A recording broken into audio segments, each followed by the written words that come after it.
Assalamualaikum warahmatullahi wabarakatuh. Alhamdulillah wassalatu wassalamu ala Rasulillah wa ala alihi wa sahbihi wa man walah. Amma ba'd. Insyaallah kita akan melanjutkan pembacaan kitab Matan Jurmiyah yang ditulis oleh Al-Imam Abu Abdullah Muhammad bin Dawud As-Sanhaji rahimahullahu taala. Pada pertemuan pertama sampai pertemuan ketiga kita sudah bacakan ucapan musannif tentang definisi al-kalam. Begitu pula tentang pembagian al-kalam. Ya, namun yang dimaksud adalah pembagian al-kalimah menjadi tiga, yaitu isim, fiil, dan huruf.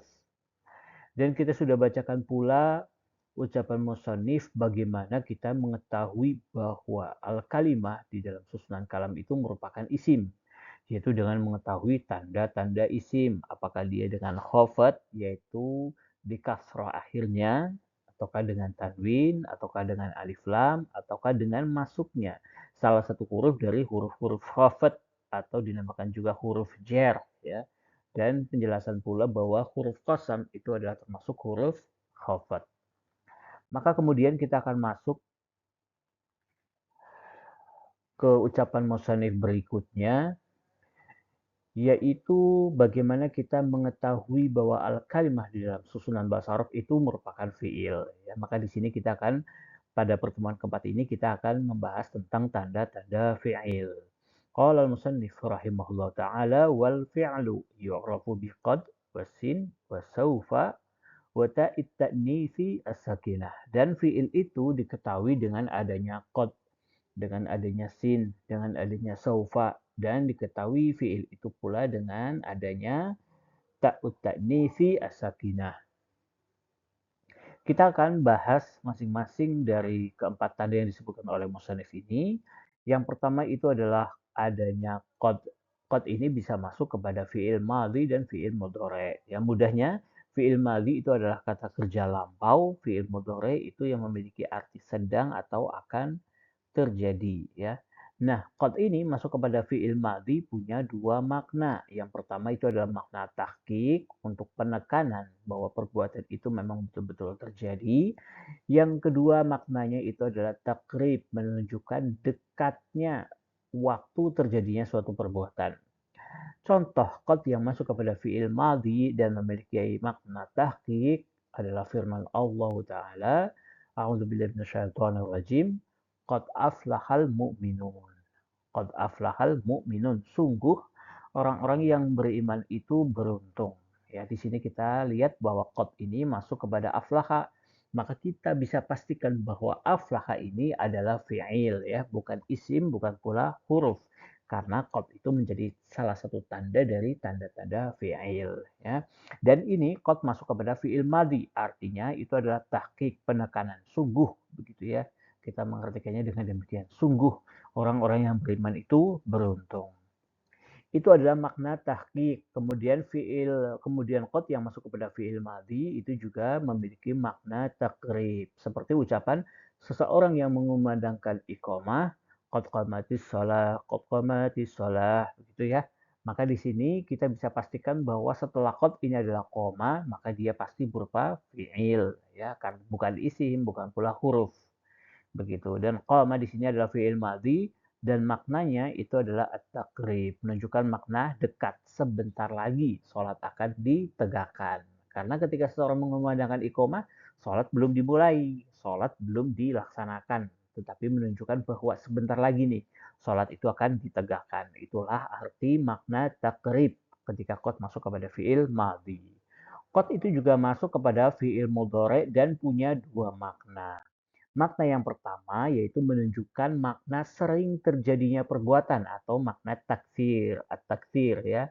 Dan yang kedua itu adalah kebalikannya, menunjukkan jarang atau sedikitnya terjadi yang dinamakan dengan at-taqlil. Contoh, qad yang masuk kepada fi'il mudhari dan menunjukkan makna sering adalah ucapan qad yanjahu al-mujtahidu.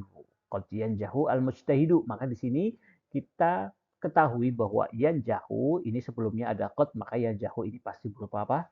Fi'il, bukan isim, bukan pula huruf, ya.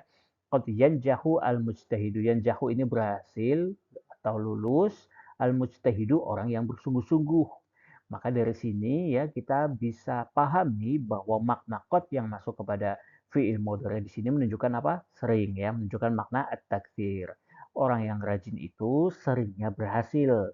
Orang yang rajin, orang yang semangat, orang yang giat itu ya kebanyakan mereka itu berhasil di dalam mencapai apa yang dia cita-citakan, berhasil lulus di dalam sekolahnya misalkan. Maka qad masuk kepada fi'il mudhari yang menunjukkan makna at-tatsir. Adapun yang menunjukkan makna at-taqlil, contohnya adalah ucapan qad yanjahu al-kasulu.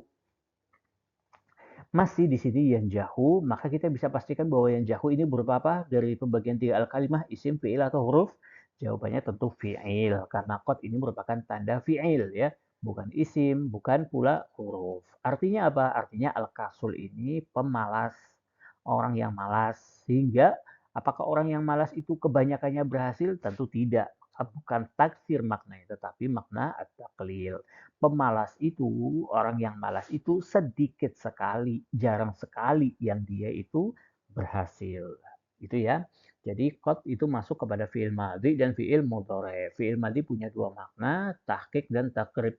Qad yang masuk kepada fi'il mudhari punya dua makna juga, at-taksir dan at-taqlil. Ya, sebetulnya qad itu masuk kepada fi'il mudhari juga bisa memiliki arti tahqiq, namun tidak disebutkan di sini lain kali insya Allah Ta'ala. Adapun tanda yang kedua dan tanda yang ketiga dari tanda-tanda fi'il yaitu adanya sin dan saufa.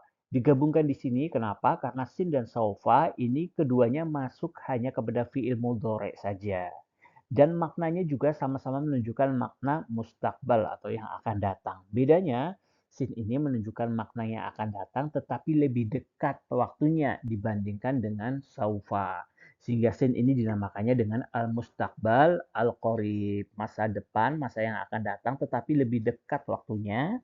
Adapun saufa al-mustakbal al-ba'id. Begitu ya. Contoh fi'il mudhari yang kemasukan sin adalah firman Allah Ta'ala, a'udzubillahi minasyaitonir rajim. Sayaqulu sufaha'u minan nas. Orang-orang yang bodoh dari kalangan manusia itu mereka akan berkata. Kita lihat di sini ada sin, maka yaqulu itu adalah fi'il. Fi'il ya, bukan isim, bukan pula huruf. Fi'il apa ini? Fi'il mudhari. Karena sin itu hanya masuk kepada fi'il mudhari saja, menunjukkan makna al-mustaqbal al-qarib. Orang-orang yang bodoh itu akan berkata.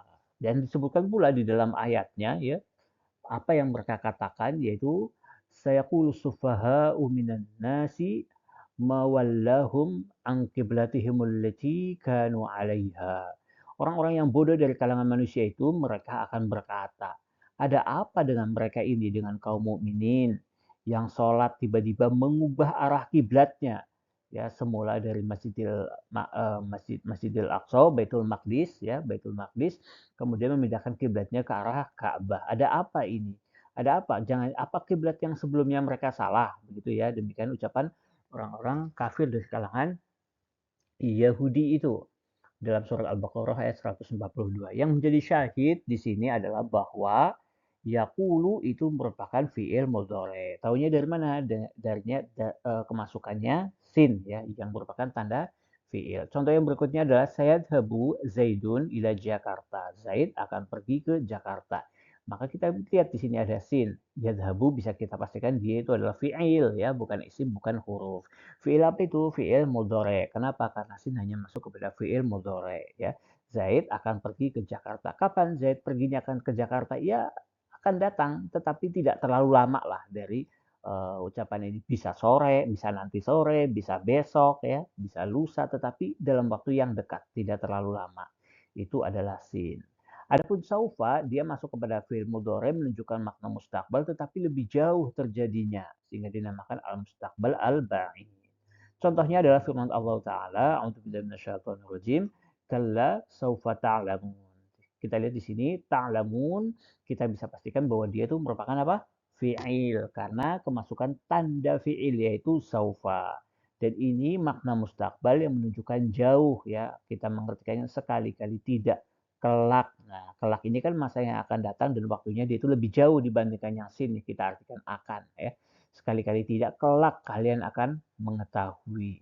Mengetahui apa? Mengetahui akibat dari berbanyak-banyakan harta, berbanyak-banyakan kedudukan, pangkat, jabatan yang dilomba-lombakan oleh mereka ini. Alhaakumut takatsur, telah membinasakan kalian dari berbangga-bangga dengan banyaknya berbagai macam ujian dunia itu tadi, apakah berbanyak-banyak harta, dengan pangkat, dengan kedudukan dan sebagainya. Nah, contoh yang lain ya, saufa yarji'u amrun ila baladihi. Ya, Amr kelak akan kembali ke negerinya. Ya, misalkan Amr sedang merantau ke negeri orang, entah untuk menuntut ilmu, entah untuk bekerja ya. Tapi suatu saat Amr itu pasti akan kembali ke negerinya. Kapan itu? Kelak ya, karena kita menggunakannya dengan kata saufa, lebih lama waktunya. Dari sini kita bisa tahu bahwa yarji'u itu adalah fi'il, bukan isim, bukan huruf. Fi'il apa ini? Fi'il mudhari karena kemasukan saufa. Itu adalah tanda yang kedua dan tanda yang ketiga, sin dan saufa. Hanya masuk kepada fi'il mudhari saja. Kalau qad masuk kepada fi'il madhi dan fi'il mudhari. Adapun tanda yang keempat ini hanya masuk kepada fi'il madhi saja, yaitu ta'ut ta'nisi as-sakinah. Ta'ut ta'nis artinya tak yang menunjukkan perempuan. At-ta'nis ini artinya perempuan. As-sakinah dalam keadaan taknya itu disukun ya. Dia hanya masuk kepada fiil madhi saja. Contohnya adalah firman Allah Ta'ala, A'udzubillahi minasyaitonir rajim, wa ja'at sakratul mauti bil haqqi. Dan sakratul maut telah datang dengan sebenar-benarnya. Kita lihat di sini ada ta'ut ta'nis as-sakinah. Ini dia. Ya. Maka ya sebelumnya itu jaa pasti dia berupa fiil. Nah, ini berbeda ya dengan qad, dengan sin, dengan saufa. Dia menjadi tanda fiil letaknya itu sebelum fiil. Adapun ta'ut ta'nis as-sakinah dia itu letaknya di akhir fiil madhi ya, karena hanya masuk pada fiil madhi saja. Sehingga kita bisa pastikan bahwa jaa ini apa? Jaa itu adalah fiil, bukan isim, bukan huruf. Fi'il apa itu? Fi'il madhi. Taunya dari mana? Ini ada ta'ut ta'nis as-sakinah yang dia merupakan tanda fi'il. Taunya ta'nis perempuan. Lah yang datang apa? Yang datang itu adalah sakratul maut. Sakrah ini dia dihukumi mu'annas atau dihukumi perempuan dengan adanya tamar butoh ya salah satu cirinya. Kemudian contoh yang berikutnya qamat Aisyatu ya.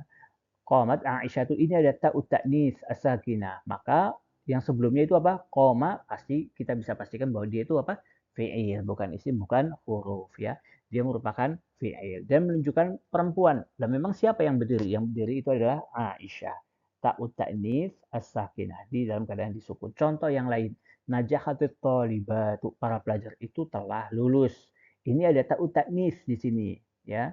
Apakah disukun dia? Iya, asalnya dia itu disukun. Do ini kok dikasroh? Iya, karena dia bertemu dua sukun. Sehingga taknya yang semula disukun menjadi di kasroh. Tapi tidak mengubah keberadaan dia sebagai ta'ut ta'nis as-sakinah. Apakah dia menunjukkan taknis? Iya, yang lulus siapa? Yang lulus at-thalibatu, para pelajar perempuan. Maka di sini itu adalah ta'ut ta'nis as-sakinah.